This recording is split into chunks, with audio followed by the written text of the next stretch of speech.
You're listening to the Midlife Plot Twist Podcast, and this is episode 9.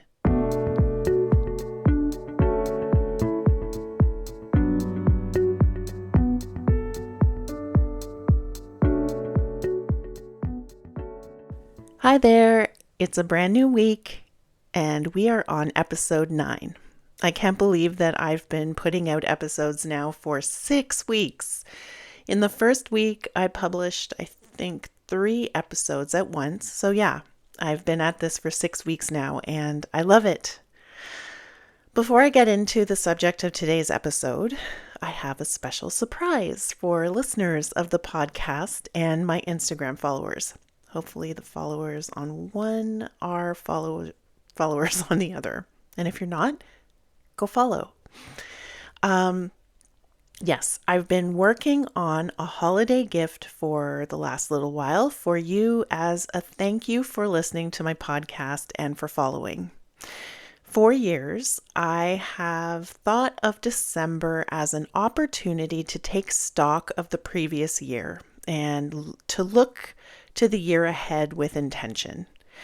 I journal about what I went through over the past year, what I accomplished, what I didn't, what I'm proud of, what I could do better at, and that sort of thing. Then after reflecting on all of that, I look to the year ahead and I daydream in writing about what I'd like to do the next year, and what I would like the next year to represent, what I'd like to accomplish, and so on.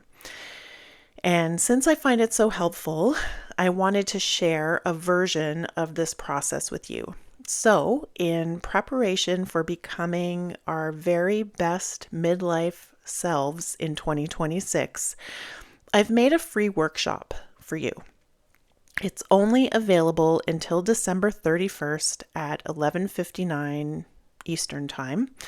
So if you think you're going to be interested in checking it out, please do so sooner rather than later. I hope you benefit from this little gift I've made for you. The intention of the workshop is to help us gain clarity about who we are and what we want in midlife specifically. It revolves around midlife, and it gives you a chance to preview the year ahead. In the recording, I'm practically begging you to email me. So if you would like to write to me to share about your experience with the workshop, please do so at midlifeplottwistpodcast@gmail.com. You can find the workshop in my Instagram bio under my link tree. And if you're not on Instagram, you can send me an email to receive it. Don't forget that you can also go to the link in my bio on Instagram to receive a free Midlife Plot Twist starter guide in which I've given you 10 powerful questions to ask yourself about this time of your life.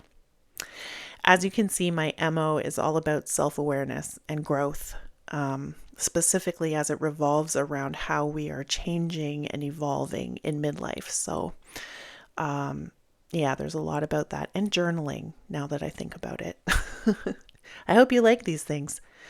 All right. So on to today's episode. Today, since the workshop is so fresh in my mind, I thought we'd talk about taking stock. If you think about it in terms of like doing inventory at a retail store, it's necessary to periodically take stock of what you have, how much you need, and what you've lost, and so on.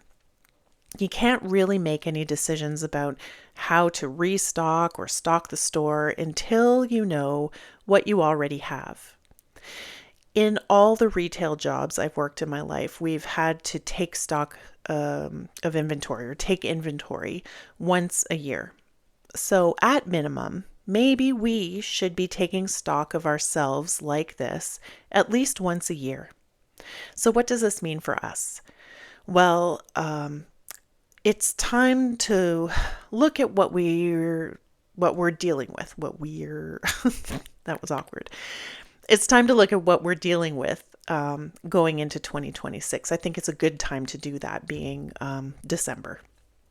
I already know quite a bit about what I have coming up in 2026, and I'll let you in on some of it. I'm happy to share that I'm getting married for the first time in November 2026, and I will also be a first time new grandmother in April of 2026. I can't believe that. As you can probably imagine from just even these two things, my life has never been about following the typical milestones that we're socialized to go through at certain ages. I had my daughter at 20 years old. I went to university at 26 when I was a single mom. I'm getting married now for the first time in my 40s, and I will be a grandma before I turn 50. And I will also be going back to school again. So, okay, but I don't want to just wander into the next year as is. Like, I know these things are coming, but I don't want to just wander into the next year like whatever. I want to check in with myself now and take stock of what it is that I am bringing into all these beautiful and exciting situations I have coming up. Like, how can I be the best version of myself in order to enjoy and welcome it all? This is what I mean by taking a look at what we're currently dealing with going into 2026. For example, I have all these things coming up that will require a lot of energy from me. And at this point in time, I don't have that kind of energy. I also live with quite a bit of anxiety, and that can sometimes cause me to stumble. And I made a commitment to myself last year to slow way down. And these are all things for me to consider in light of, what's coming in 2026 or when looking ahead. So let's pause for a second and take a breath here. I'm actually going to take a breath.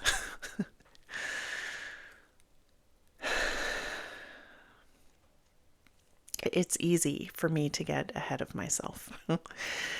So, where are you at these days? What have you got coming down the pipe in 2026? Are there things that you can prepare for and take little steps towards?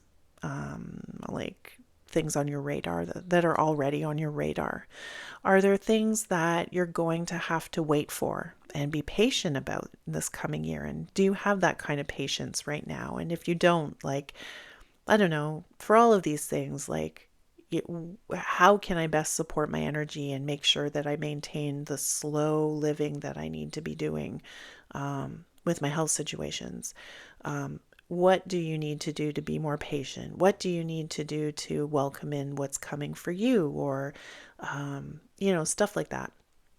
One thing I'm curious about is if you look back to the past year, where have you surprised yourself? I really like this question.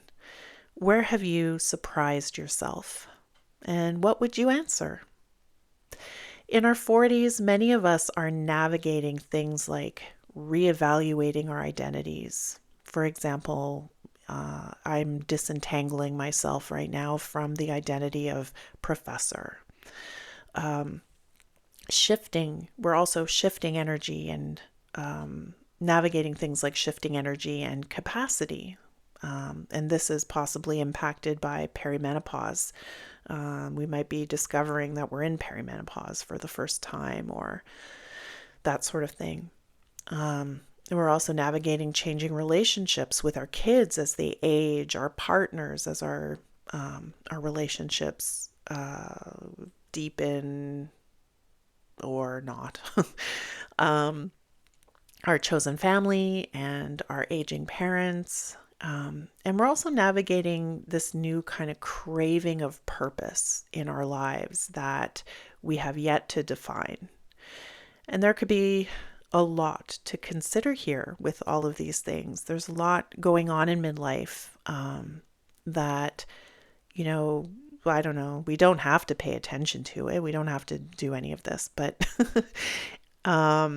I don't know if you're someone like me and you like to question these things and you're big on self-awareness and growth and healing and all of this kind of thing, then yeah, we've got a lot to consider here. None of it has to be resolved today. And I think everything is a process. So, yeah, let's just look at these processes and see where we're at. Another question I like to ask about are quiet victories we might have had over the past year. Where are your quiet victories? Like the ones that no one knows you have but you. These can be things like upholding boundaries in situations or with people. Or with people you're not used to holding boundaries with. That was a terrible sentence. Um, the number of days you actually allowed yourself to rest without guilt. Were there any of those this past year? The ways that you didn't abandon yourself at work or in your relationship with your partner or with your kids or your friends and so on. Do you have any quiet victories that you can celebrate as we wind down the year? I think these are really important. And where did you grow without giving yourself credit?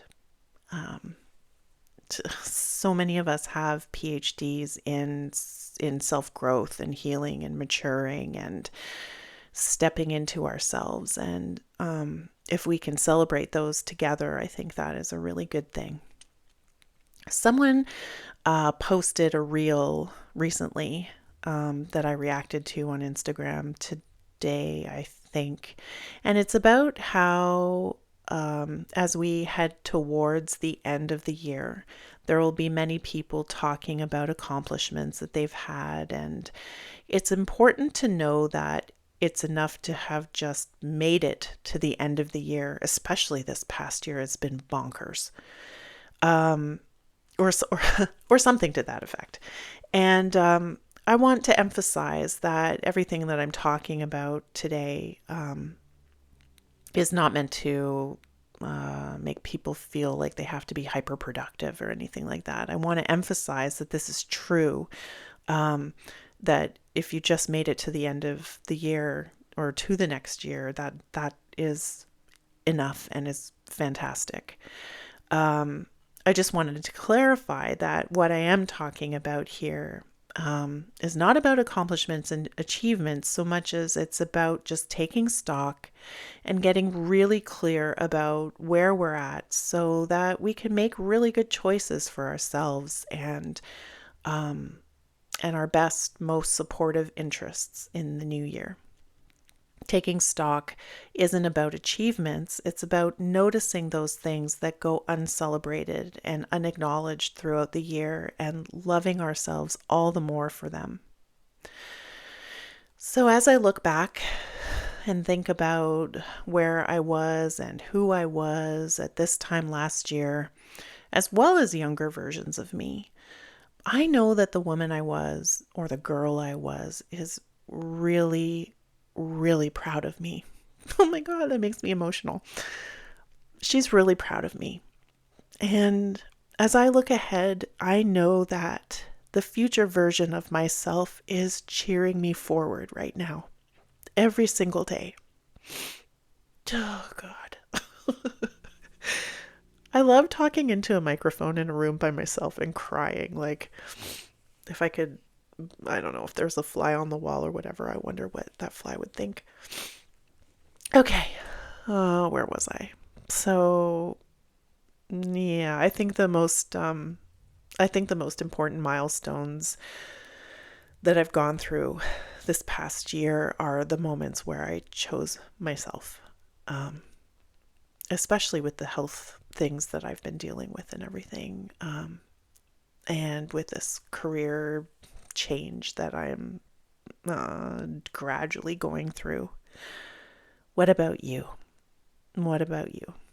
I would really love to know, what the answer to any of the questions that I've thrown out here today for consideration. I'd really love to hear from you. And with that, I think that is the end of this week's episode. So please feel free, again, to share your answers with me by writing to me at Midlife Plot Twist Podcast at gmail.com, or by connecting with me on Instagram at Midlife Plot Twist Podcast.